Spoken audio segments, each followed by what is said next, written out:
Hello everyone and welcome to Online Help Guide. Today in this video, I'm going to show you how to download OnlyFans app. So without any further ado, let's dive right into it. Open up your Play Store. In the search box, type in OnlyFans app and perform your search.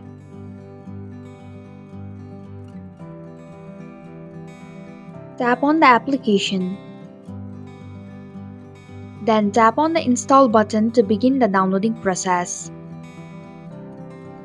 It will take a while to download the app.